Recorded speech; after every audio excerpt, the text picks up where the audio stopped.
Hello, and welcome back to the Cooter Villa channel. I'm Scott Cooper, and I'm here with Noah Fisher to review Aston Villa versus Hibernian. Yeah, it was the second leg, and let's face it, there wasn't much riding on this match. We'd already won it in the first leg, but it was interesting to see some new players, some new faces, and we'll be getting into all of that and much more after this.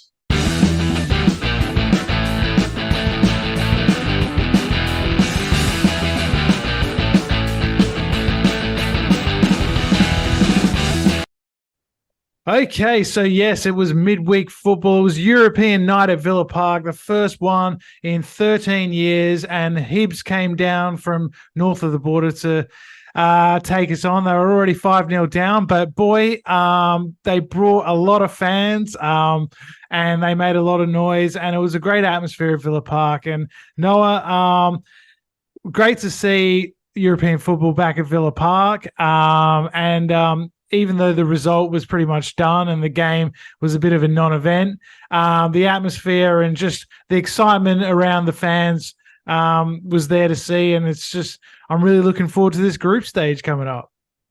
Oh, absolutely buzzing for it. I think it's actually drawn in an hour and a half from us recording this. So at 10:30 p.m. Melbourne time, going off that. But what an exciting time to be a Villa fan, Scott. I mean, this time last year, we just lost to Bournemouth. We might have just beaten Everton. Things weren't looking so good. Probably out of the Carabao Cup by now. I don't really remember what was going on, but it's Yeah. just a massive turn of events. And I was actually going to mention the Hibs fans because honestly, fair play to them because they could have gone up. Screw it, we're not going down. We're 5-0 down. Screw it. They packed, like, I don't think it was packed, but they made a lot of noise in that away end. And honestly, fair play. I think the players really got over to them after the game and Yeah. really appreciated their support because the club's actually not in a great position at the moment. Obviously, they just sucked their manager and their league position isn't going great. And obviously out of Europe now. And European competitions mean a lot to these clubs that aren't Celtic and Rangers, I think, because you're like Hearts or you're Hibs, Aberdeen, Yeah. like you don't get the exposure like Celtic and Rangers. I feel like, especially in Australia, that's kind of what we see.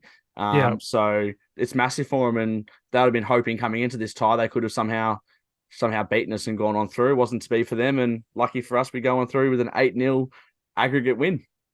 That's right. It was 8-0 on aggregate. And it all started off with that first goal. John Duran scoring his second goal of the season.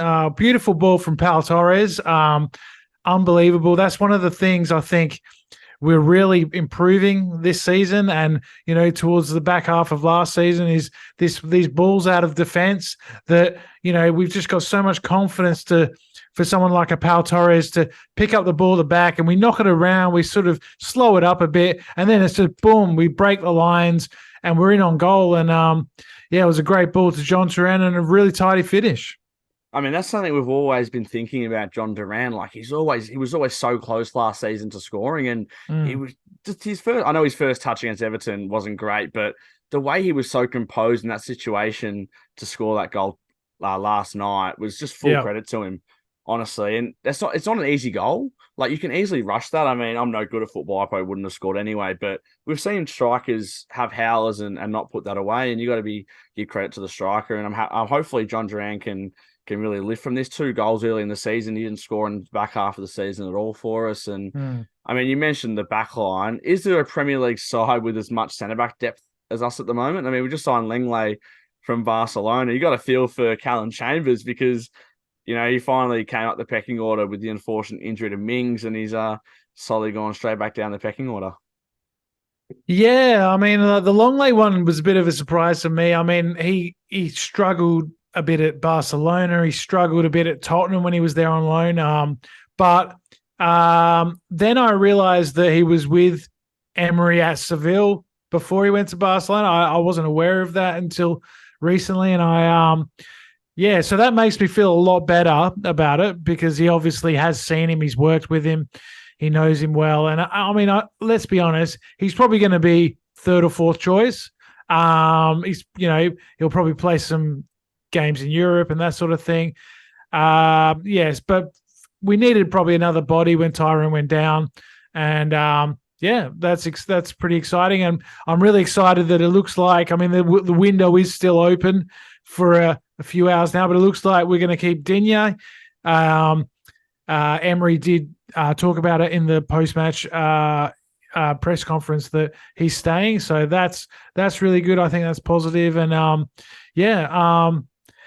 there doesn't look like there's going to be much else. Maybe I think can you see anyone else? Coutinho's gone just about, I'm pretty sure, which is quite sad. It didn't quite work out for him in a Villa top, but it's nice we're keeping hold of Luca Digne and we have the ability to do that, because if you compare our signings to last summer, on this day, we signed Benrek on loan from Southampton.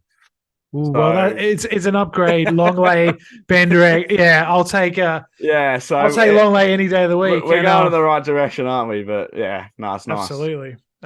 But we saw some young guys playing this game, which was really exciting. I thought Amari Kellerman was amazing. He got man of the match. Brilliant performance from him. We had Seb Revan on the left-hand side playing left back. I thought he had a good game, showed lots of energy. Louise and Kamara in the middle were just Rolls Royce in that first half. They're unbelievable, aren't they? They're unbelievable. And I got to give a lot of respect to Seb Revan, because he was on the outskirts massively. I mean, I know his brother, Dominic Revan, I think still playing at Northampton Town, but obviously left Aston Villa. I think Dominic might have captained that side that played Liverpool in the FA Cup. That team full of youngs. I think Dom might have captained that. Yeah. But Seb didn't work out at Hereford on loan, didn't work out at Grimsby Town on loan, and it kind of looked like, just like his brother, he was going to fizzle out and find a club in the lower leagues. But to his credit, he looks like he's improved a lot.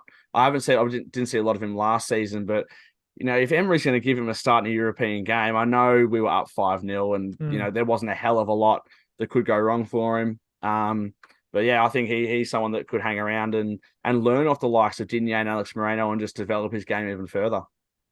Absolutely. And Kellyman set up the second goal for Bailey. It was a nice little run, turn, and a ball out to Bailey, who does what he does, gets the ball on the left, cuts in on the right, cuts in on his left foot and puts it in.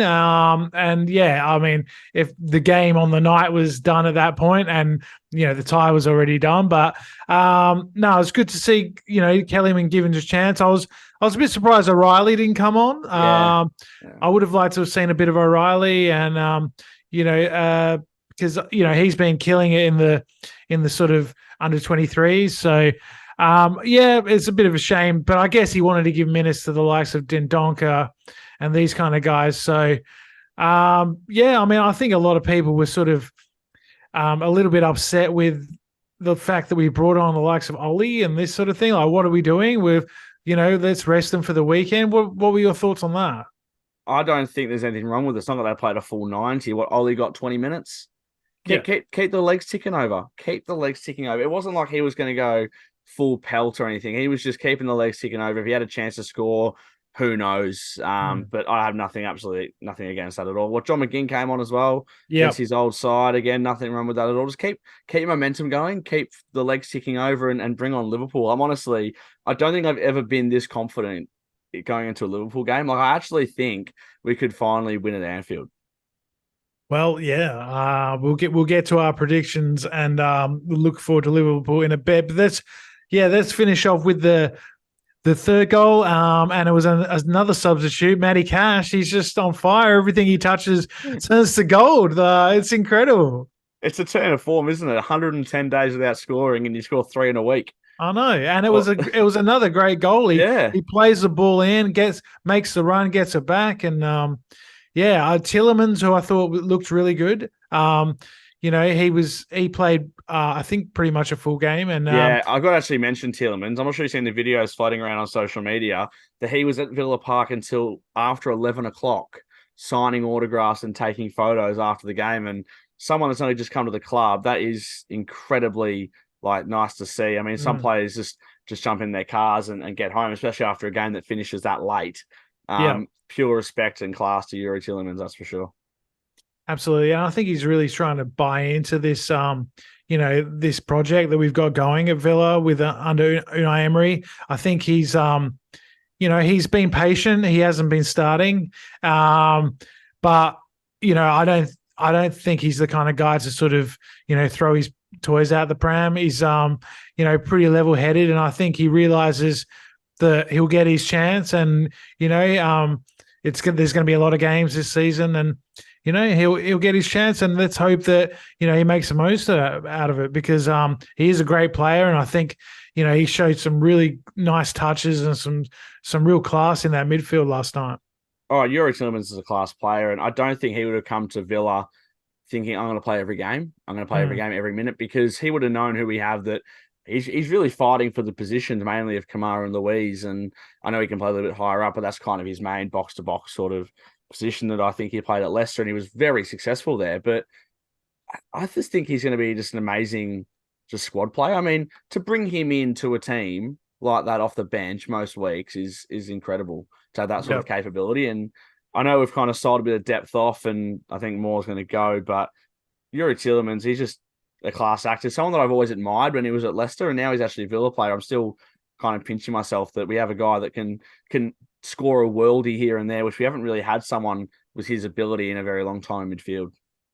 Absolutely. And seeing him sitting in front of Kamara and Louise, it gave him a little bit more freedom to sort of play, a bit more and get forward. And I like the look of that. And I think that might be used in different games this season. I want to talk to you about the atmosphere of Villa Park, because I've seen a bit of negativity around, like, people saying, come on, this was our first game of Europe in 13 years, and some of the fans left early, and maybe we weren't as loud as the Hibs fans and that sort of thing. And I've also heard this theory that the whole stand is suffering because they've got this new executive bar there where you have to pay £1,000 to actually access it. And the whole season, and it's really affecting affecting the atmosphere there. So please let us know in the comments, if you're a Holtander, if you've got a season ticket and you're in there every week, what is it? Has it affected the atmosphere at Villa Park? Because I'm getting sort of mixed messages on social media. You don't really know what you can believe, but I have heard a lot of people say that the atmosphere is not the greatest this season. Yeah, I mean, I don't know. I think it's it was a Thursday night. Yeah. We're up 5-0. People have work in the morning. It was an 8:00 kickoff. So by the time, if you don't get, I'm not sure when the last time you went to Villa Park, Scott, but the train station there at Whitton Station especially is chaotic. Yeah. If you don't get in there early and get the first train, you could be waiting for an hour, 45 minutes, a bit longer even. So I think some people, especially when you have work on Fridays and stuff, people just do the smart thing and get out a little bit early. If me and you were on holidays, lucky enough to be there, I know me and you'd be staying for 4 hours after the game. They'd have to kick us out of the ground, but yeah, I don't think there's anything wrong with it. I mean, if the leg might have been a bit closer, and let's say we were up 2-1, or we just got over the line, I think it would be a little bit different. When you're 8-0 up, and there's not much to play for with 10 minutes to go, and I have no problem with seeing people go home, especially on a midweek game. I think late on a Thursday night, just do what you got to do.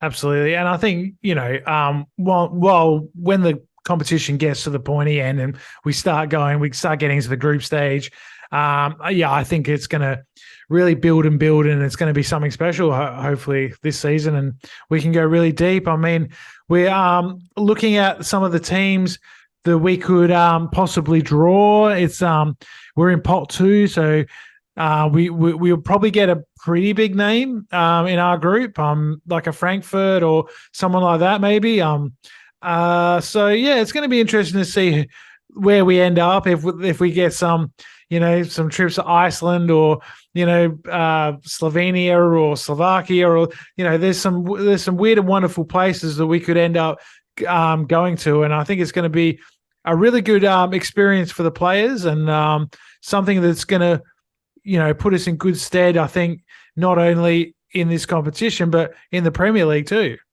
I mean, it gets players out of their comfort zone, Scott. I mean, it's easy enough to say, hey, you're going to these glamorous stadiums like going to Anfield and Old Trafford and all this stuff, but some of these grounds are not the nicest place to go. And these games for these clubs in Iceland and stuff, they're massive, massive games. Getting Aston Villa to come to these places, they'll be up for it. The crowd won't make it an easy place to come. We've seen when the likes of Tottenham go to these random places in Champions League qualifiers and lose.